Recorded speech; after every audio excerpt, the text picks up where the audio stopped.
গল্প। নমস্কার, বরাক বিনোদনের কচি কাচাদের সাথে গল্পের অনুষ্ঠানে সেই আমি আলপনা আবারও ফিরে এলাম। আজকের গল্প এক ব্রাহ্মণ আর তার ছাতুর ঘটের গল্প। এক ব্রাহ্মণ ছিল, সে কেবল ছাতু বিক্রি করত এবং সে ছিল খুব কৃপণ টাইপের। যতটুকুন ছাতু ওর খেতে লাগতো সেটুকুন খেত, বাকি ছাতুগুলো ও একটা ঘটের মধ্যে ঢুকিয়ে রাখতো। এই করে করে ঘরটা একদম ভরে গেল এবং সে উপরে একটা শিকড় মধ্যে ঘরটা ঝুলিয়ে রেখে দিয়েছিল ভর্তি করে, আর তার নিচে বিছানা পেতে ও ঘুমিয়ে থাকতো। ছাতুর ঘরটা ছিল ওর পায়ের দিকে।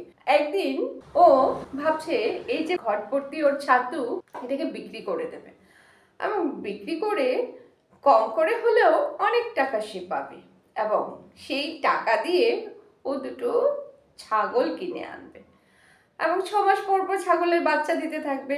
বছর খানেকের মধ্যে ওর ঘরের মধ্যে ছাগল ভর্তি ছাগল হয়ে যাবে এবং এই ছাগলের বাচ্চাগুলোকে বিক্রি করে ও দুটো গরু কিনে আনবে এবং এই করে করে গরুর বাচ্চা বড় হওয়ার পর গরুর বাচ্চাকে বিক্রি করে ও দুটো মহিষ কিনে আনবে। মহিষের বাচ্চাগুলোকে পালা বড় হ্যাঙ্গামা, তাই এগুলো বিক্রি করে ও ঘোড়া কিনে আনবে। ঘোড়ার বাচ্চাদেরকেও রাখা বড় হ্যাঙ্গামা, এত বড় জায়গা এত কোথায় রাখবে, এই ঘোড়ার বাচ্চাগুলোকেও বিক্রি করে ও সোনা কিনে আনবে। কিনবে কম দামে, বেচবে অনেক দামে। এই করে ওর অনেক টাকা হয়ে যাবে। তারপর ও এই টাকা দিয়ে একটা মস্ত বড় একটা দালান বাড়ি বানাবে এবং এতদিন তো ছাতু বামুন নামে পরিচিত ছিল, তখন ওর নামটা হবে মস্ত বাড়ির মালিক। তারপর ও একটা সুন্দরী মেয়েকে বিয়ে করে ঘরে আনবে। বছর 2 বছরের মধ্যে ওর একটা ফুটফুটে ছেলে হবে। ছেলের নাম রাখবে সোম শর্মা। মনে মনে খুব খুশি হলো, বাহ বেশ নাম তো, সোম শর্মা। এরকম করে ওর কন্টিনিউ মনে এই চিন্তা চলছে। তারপর ছেলে বড় হবে, হামাগুড়ি দিতে শিখবে, অনেক দাস দাসী চাকর টাকর ওর বাড়িতে থাকবে।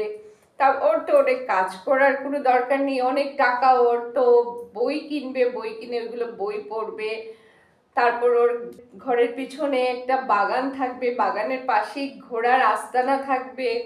আর এদিকে ছেলে যদি হামাগুড়ি দিতে দিতে ওর বাবার দিকে তাকাবে, হাসবে, এগুলো মনে মনে ভাবছে।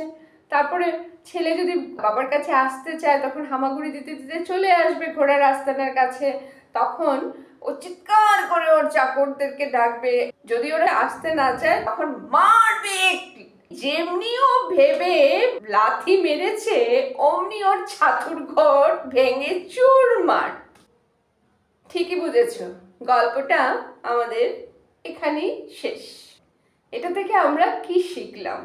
অনেক কিছু ভাবো, প্ল্যান করো, নিজের ইন ফিউচার কি হবে না হবে সবকিছু ভাবো, বাট তার সঙ্গে হার্ড ওয়ার্ক মাস্ট। ঘুমিয়ে ঘুমিয়ে শুয়ে বসে কিচ্ছু হয় না, সঙ্গে পরিশ্রম করাটা খুব দরকার। তাহলে আমি তো আজকের জন্য টাটা। তোমরা সবাই খুব ভালো থাকো।